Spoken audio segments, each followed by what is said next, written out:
నోర్ముయి పెద్ది. మాటలు మాట్లాడే ముందు ఈ లాయర్ చంద్రశేఖర్తో ఒళ్ళు దగ్గర పెట్టుకొని మాట్లాడు.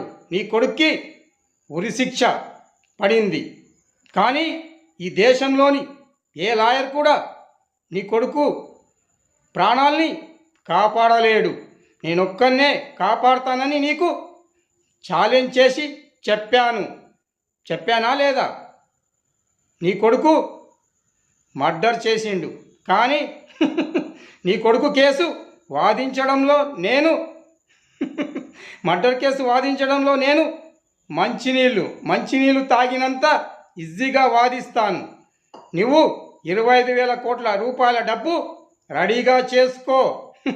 నీ కొడుకుకి ఉరిశిక్షను రద్దు చేయిస్తాను. ఇదే నా ఛాలెంజ్.